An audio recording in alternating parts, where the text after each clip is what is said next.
ঈদ পালনের জন্য সবাই সবার গ্রামের বাড়িতে যায় আর আমি তার উল্টো চলে আসলাম ঢাকায়। ইভেন সবাই ঈদের ব্লগ আপলোড করে আর আমি আলসেমি করছি, খাইছি দাইছি ঘুমাইছি, ঈদের কোনো ভিডিও ক্লিপস নেই। যাই হোক, আজকে একটা হাবি জাবি ব্লগ আপলোড করতে চলেছি, চলুন শুরু করা যাক। হ্যালো গাইজ, আসসালামু আলাইকুম, this is me Suraiya and welcome to my new blog. Mehndi রাতের এই একটা ভিডিও ক্লিপসে আছে আমার কাছে, একটু মেহেন্দি পড়ছিলাম, দ্যাটস ইট। আর এই ভিডিও ক্লিপস ঈদের দিনের ক্লিপস, শুধু খাইছি দাইছি আর ঘুমাইছি, আর কোনো ভিডিও ক্লিপস নেই। ইভেন কোনো ড্রেস পরি নাই, সাজুগুজু করি নাই, কিছুই করি নাই। যত বড় হচ্ছে আনন্দ কমে যাচ্ছে, মাথা ভর্তি টেনশন থাকলে কি আর ঈদ পালন করা যায়? যাই হোক, এটা ছিল ঈদের পরের দিনকার, মানে আজকে আমরা সকাল সকাল সবাই মিলে বরিশাল থেকে ঢাকায় চলে আসছি। ওই যে বললাম সবাই ঈদ পালন করতে ঢাকা থেকে গ্রামে যায়, আর আমরা ঢাকায় চলে আসলাম। যদিও একটা স্পেসিফিক রিজনের কারণে ঢাকাতে এভাবে হুড়োহুড়ি করে আসতে হয়েছে, বাট সবাই মিলে আসলে না অন্যরকম একটা আনন্দ কাজ করে। আজকে ফ্যামিলির সবাই মিলে একসাথে এসেছি। ইভেন এই জার্নিটা না অনেক বেশি হ্যাসেল ফ্রি ছিল। রাস্তা একদমই ফাঁকা, যেহেতু ঈদের পরের দিন তেমন একটা ভিড় নাই, রাজধানী পুরাই ফাঁকা, কোনো যানজট কিছুই ছিল না। সবসময় সব জার্নি সুখের হয় না, যেমন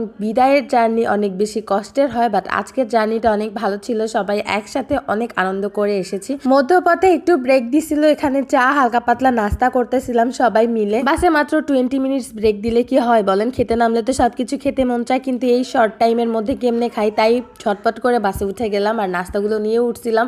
এরই মধ্যে বাস ছেড়ে দিছে, বাট নাস্তাটা এত বাজে ছিল।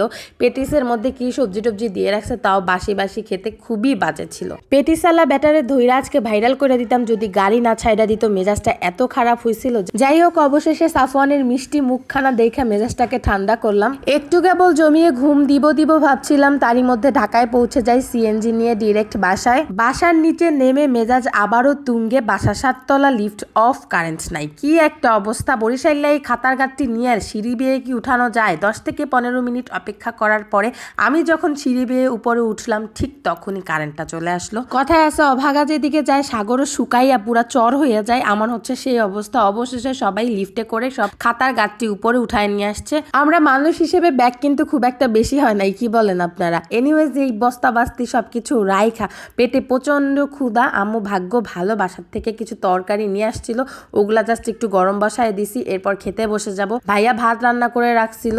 এইদিকে সুমি প্রথমবারের মতন ছোট ননদের নতুন বাসায় এসে তো মহা খুশি। তাকে তার এক্সপিরিয়েন্স জিগাইতেছিলাম, সে তো দাঁত সব বের করে হাসতেছিল। সবকিছু বাদ দিয়ে চলেন আগে খাই, খুবই খিদা লাগে গেছে আমার। আম্মুরে বলতেছিলাম সবাইরে বাদ দিয়ে আগে আমারে ভাত দাও, এত পরিমাণ ক্ষুধা লাগছে। আমার মতো মানুষ কি না খায়া থাকতে পারে?